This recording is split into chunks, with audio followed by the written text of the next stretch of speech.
Sir religion sir Hindu धर्म की बात करें तो सर असल में वो कोई धर्म नहीं था। पर जब बाकी धर्म बने, बौद्ध धर्म और मुस्लिम लोग यहाँ पर आए तो उन्होंने हमें नाम दिया हिंदू, क्योंकि हम सिंधु नदी किनारे रहते थे। यही हमारा धर्म है सर, असल में तो कोई धर्म था नहीं, तो सच्चा हिंदू यही है। धर्म ही नहीं है। Yes sir. हाँ। सर सभी धर्मों में बोला गया है कि भगवान एक है, गॉड इज़ वन। तो और ये भी बोला गया है कि जो उनकी धार्मिक किताबें हैं वो भगवान ने खुद बोली हैं, जैसे कुरान ले लीजिए, गीता ले लीजिए। लेकिन सभी धर्मों में एक बात, जो किताबें हैं सब में अलग अलग बातें लिखी हैं। अगर भगवान एक है तो बातें अलग अलग क्यों?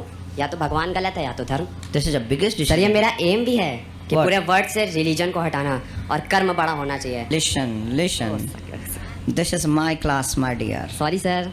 Please maintain your peace. Okay, देखिए ये कॉन्सेप्ट बहुत बड़ा है।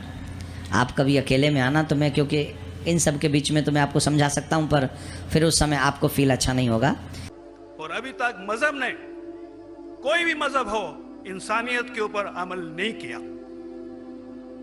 आपने 12-13 साल से इसमें स्टडी कर रहे हैं, मैंने 30 साल से स्टडी कर रहा हूं, बाल मेरे सफेद हो गए हैं, रोटी के लिए मैं बिजनेस करता हूं। पर जो किताबों के आपने पढ़े हैं, आपने ये जांच की वो किताबें किसने लिखी हैं? हजारों साल बाद लिखी हैं। पहले एक जुबान की बात होती थी, कोई राम राम राम कह के उसके कहावत है, मर मर मर कहने लगा, उसको पूजना है।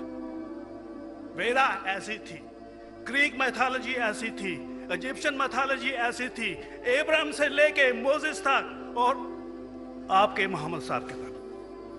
आपका मोहम्मद साहब का जो किताब लिखेगी कुरान 50 साल बाद लिखेगी, तो 40-50 कोई भी हो।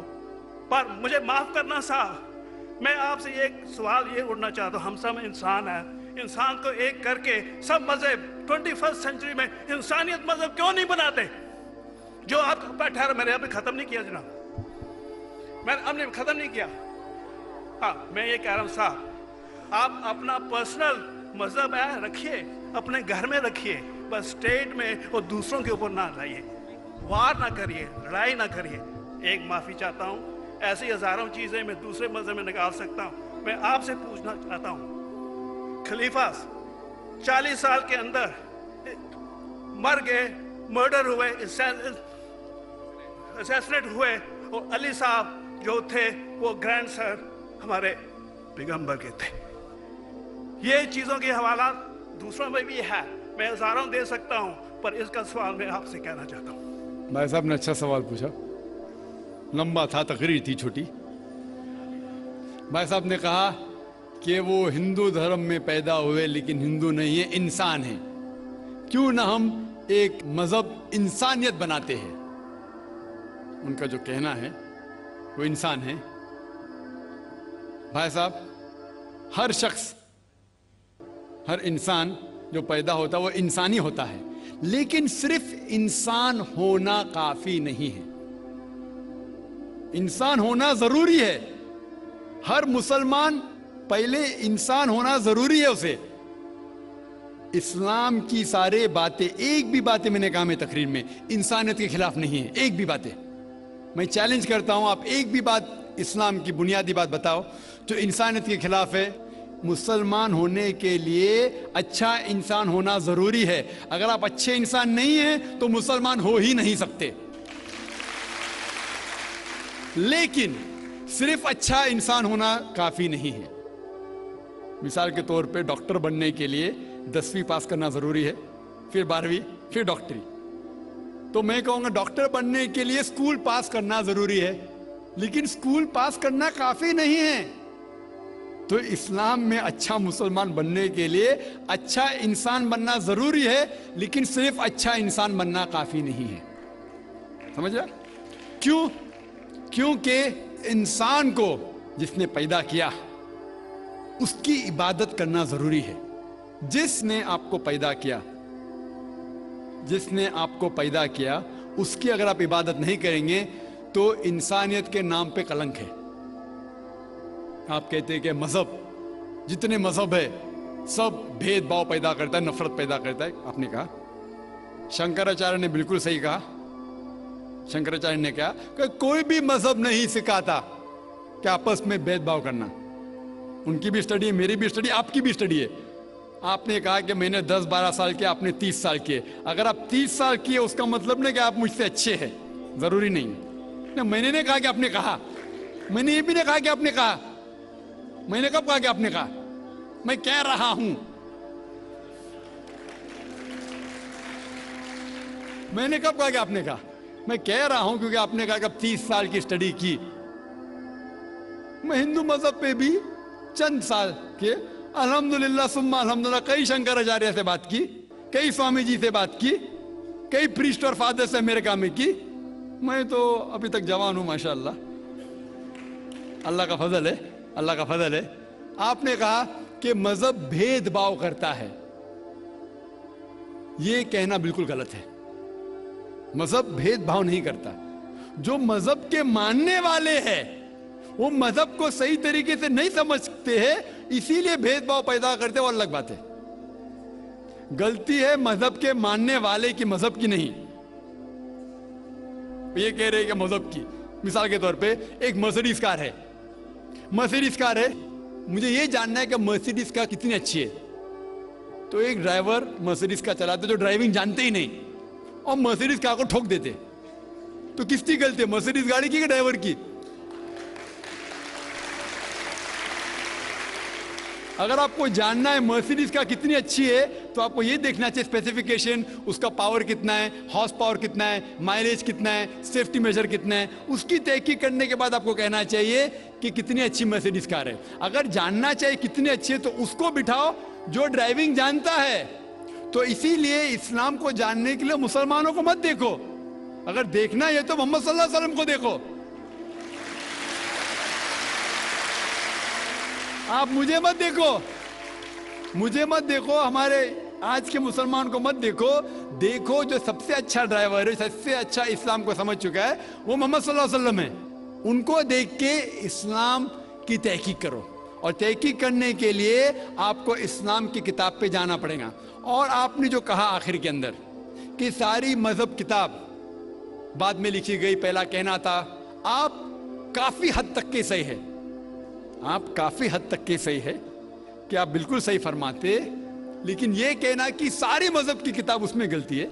अक्सर मजहब कितने किताब है, वेद हो, उपनिषद हो, बाइबल हो, ओल्ड टेस्टामेंट हो, न्यू टेस्टामेंट हो, आपने कहा मूसा अलैहिस्सलाम से लेके वहां से था, लेकिन आखिरी में जो आपने गलती की मोहम्मद सल्लल्लाहु अलैहि वसल्लम, वहां गलती की।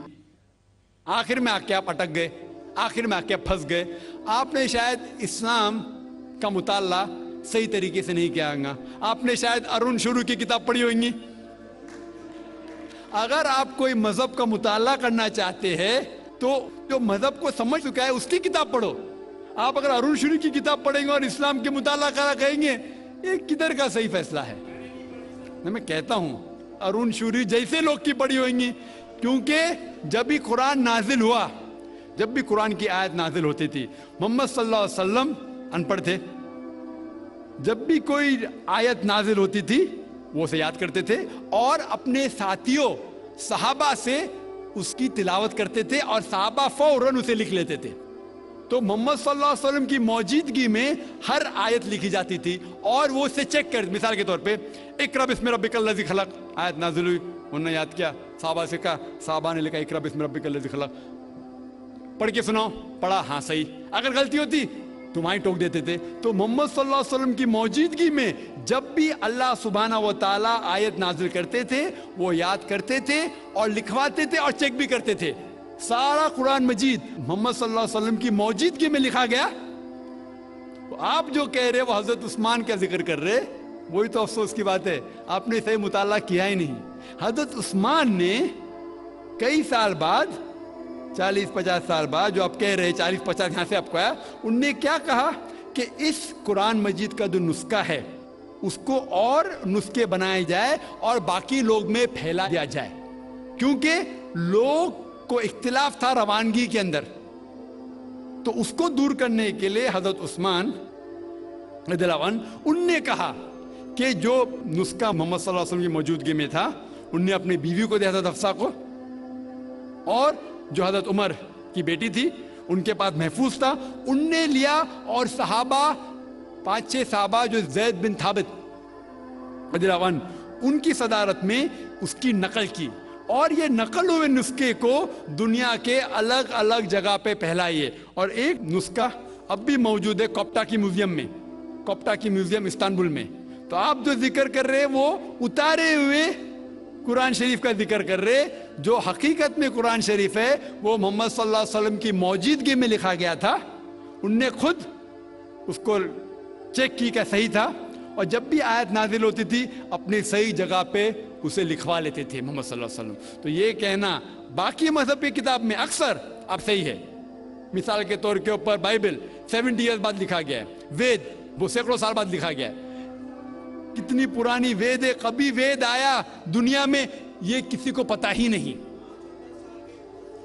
वो आपके हिसाब से, स्वामी दयानंद सरस्वती के हिसाब से 1310 मिलियन ईयर्स ओल्ड, 1310।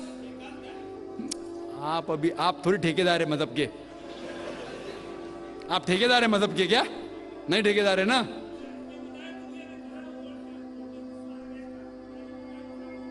हाँ इसलिए ओ भाई साहब ना, बिल्कुल सही भाई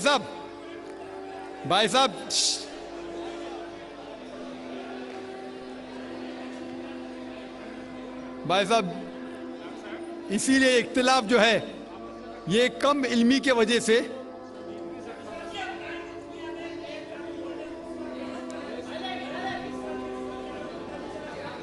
वेद का क्या नहीं,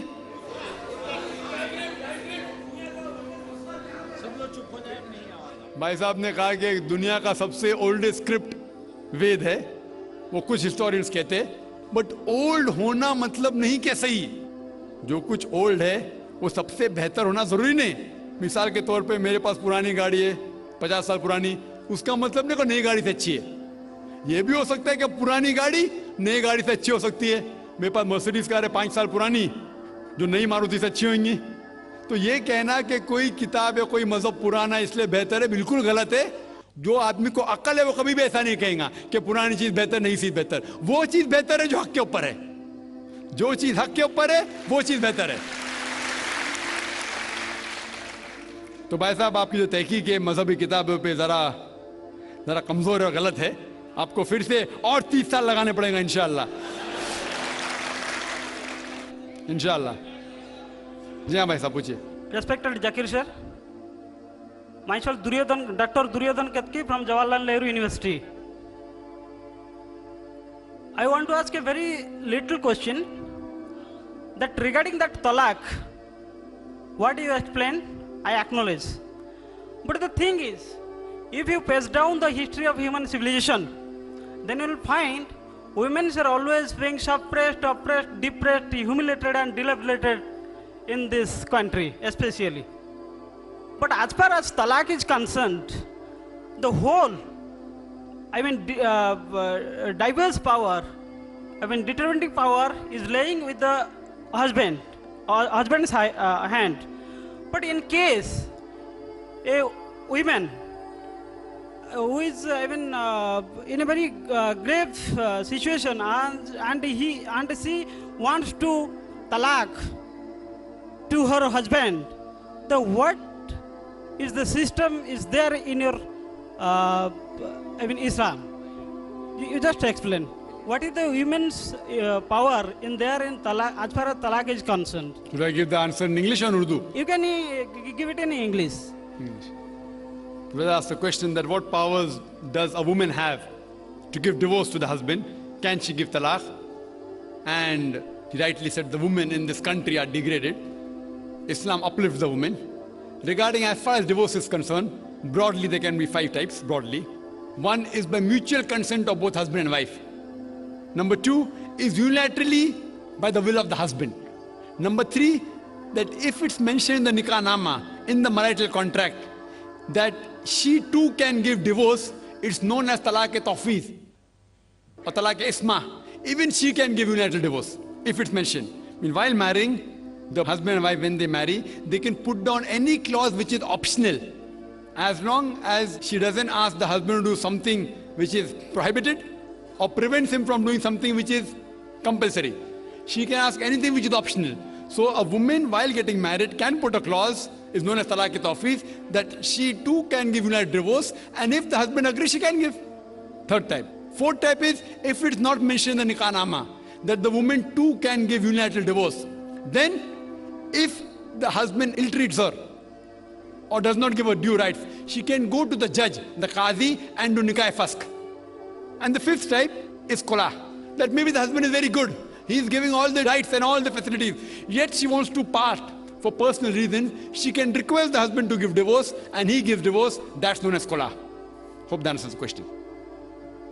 हाँ भाई सर, जी हाँ। अल्लाह एक है, इसमें किसी का झगड़ा नहीं है।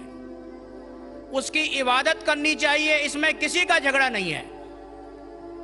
झगड़ा है लाइफ स्टाइल का, झगड़ा है कल्चर का, संस्कृति का, और हर मजहब अपनी संस्कृति को अल्लाह से जोड़ता है कि अल्लाह यह कह रहा है।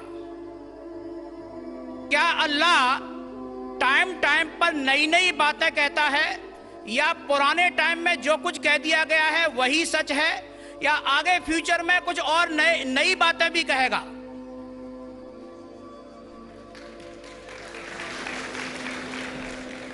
भाई साहब का अच्छा सवाल था कि किसी को दो राय नहीं कि अल्लाह एक है, भगवान एक है।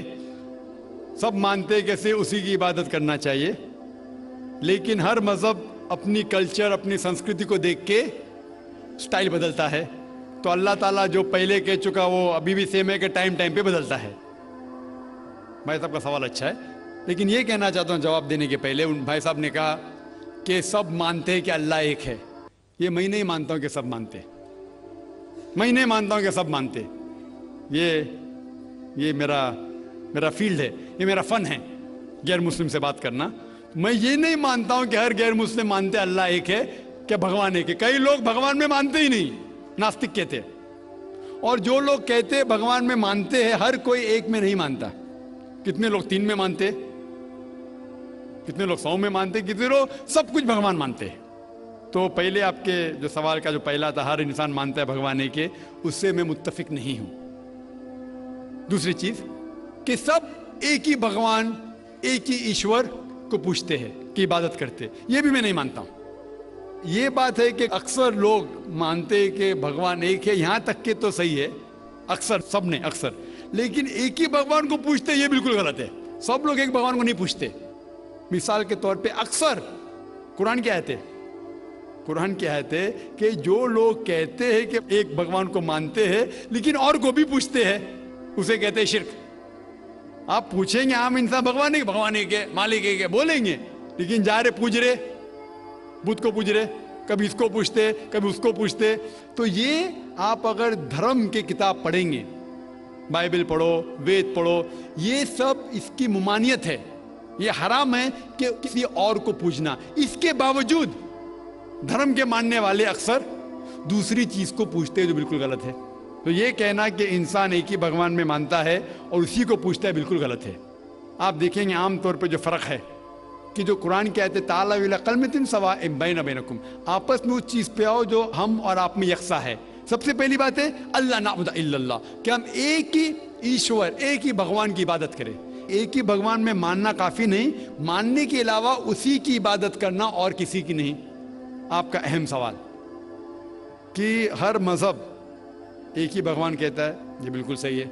एक ही भगवान की इबादत कहना कि बिल्कुल सही है, लेकिन अपने तहजीब के हिसाब से बदलते रहता है, ये कहना गलत है। और अल्लाह ताला कितने बार बदलता है, ये कह सकते हैं कि टाइम जाने के वजह से किताबें बदलती गई। अल्लाह का जो पैगाम है, बेसिक पैगाम, वो सेम है, वो बदलता नहीं कि अल्लाह एक है, एक ईश्वर की इबादत करो, वो बदलता नहीं। उसके कुछ चीजें, ऊपरी चीजें शायद बदले। मिसाल के तौर पे किस तरीके से इबादत करना, हम जिस तरीके से सलाह पढ़ते हैं वो 1400 साल पहले मोहम्मद सल्लल्लाहु अलैहि वसल्लम पैगंबर के जरिए नाजिल हुआ। लेकिन जो मेन है कि एक ही ईश्वर है, एक ही ईश्वर की इबादत करना चाहिए, वो कभी भी नहीं बदलेगा। लेकिन टाइम जाने के वजह से जो मजहबी किताबें लोग बदलते गए। अल्लाह ताला फरमाते कुरान में, सूरह बकरा में, सूरह नंबर 2 आयत नंबर 79, फ़वैलुल लिल्लज़ीना यक्तुबूनल किताब बिअयदीहिम सुम्मा यक़ूलूना हाज़ा मिन इंदिल्लाह लियश्तरू बिही समनन कलीला फ़वैलुल लहुम मिम्मा क़दबत अयदीहिम वैलुल लहुम मिम्मा यक्सिबून। इसकी मानी है कि लानत है वो लोग पे जो लोग किताब अपने हाथ से लिखते हैं और कहते हैं अल्लाह की तरफ से है। लानत है उनके ऊपर जो कमाते हैं और लानत है उनके हाथ के ऊपर। तो अल्लाह ताला फरमाते हैं कि किताबें बदली गई है। तो जितने मजहबी किताबें हैं आज की तारीख में सारी कुरान मजीद को छोड़ के, विलियम मोर एक क्रिटिक है, इस्लाम के खिलाफ किताब लिखता है, बहुत शिद्दत से इस्लाम के खिलाफ है।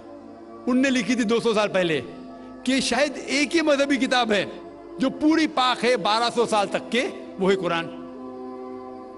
तो एक ही किताब जो महफूज है, क्यों? अल्लाह सुब्हानहू व तआला कहते हैं कुरान में, सूरह हिजर में, सूरह नंबर 15 आयत नंबर 9 में कि मैंने कुरान नाजिल किया है और मैं इसकी हिफाजत करूंगा। जितने पहले किताबें आए वो वक्त के हिसाब से बदल दिए और अल्लाह सुब्हानहू व तआला ने उसे महफूज रखने की जरूरत समझा ही नहीं। क्यों? क्योंकि जितने पैगंबर मोहम्मद सल्लल्लाहु अलैहि वसल्लम के पहले आए वो पैगंबर सिर्फ अपनी कौम के लिए आए और कुछ वक्त के लिए आए, ता क़यामत तक नहीं। ईसा अलैहिस्सलाम सिर्फ यहूद के लिए आए, मूसा अलैहिस्सलाम उस वक्त के लिए आए। जितने पैगंबर आए अपनी कौम के लिए आए और कुछ महदूद वक्त के लिए आए, एक कौम के लिए आए। लेकिन मोहम्मद सल्लल्लाहु अलैहि वसल्लम आखिरी पैगंबर सिर्फ मुस्लिम या सिर्फ अरबों के लिए नहीं आए, सारी इंसानियत के लिए आए। और जो कलाम उनके जरिए नाजिल हुआ अल्लाह सुब्हानहू व तआला कुरान, वो सिर्फ मुस्लिम के लिए नहीं और सिर्फ उस वक्त के लिए, वो सारी इंसानियत के लिए और ता क़यामत तक है। तो क्योंकि ये किताब महफूज रखने वाली किताब है, ये किताब कभी नहीं बदलेंगी, ये आखिरी है। और अल्लाह ताला फरमाते सूरह माइदा में सूरह नंबर 5 आयत नंबर 3 में कि मैंने इंसानों के लिए इस्लाम चुना और उनके लिए ये मजहब सबसे बेहतरीन मजहब चुना और ये मुकम्मल हो गया। इसके बाद कुछ चीज नई नहीं आएंगी और कुछ चीज निकाली नहीं जा सकती। तो पहले जितने किताबें आए, जितने नाजिल हुए अल्लाह ताला के, वो बदलते गए क्योंकि उसे महफूज रखने की जरूरत थी नहीं, क्योंकि वो पैगाम पूरा मुकम्मल पैगाम ता क़यामत तक था ही नहीं।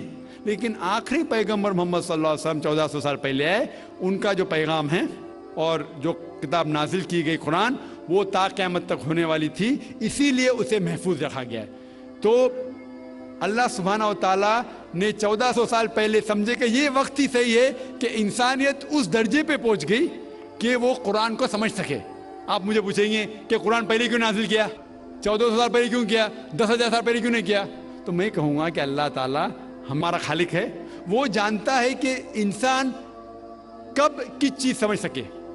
मिसाल तो मेरा बेटा कहेगा कि मुझे डॉक्टर बनने का, डायरेक्ट मेडिकल कॉलेज में डालो, मैं बोलूँगा पहले बार 10th करो, स्कूल जाओ, फिर कॉलेज जाओ, फिर मेडिकल कॉलेज जाओ।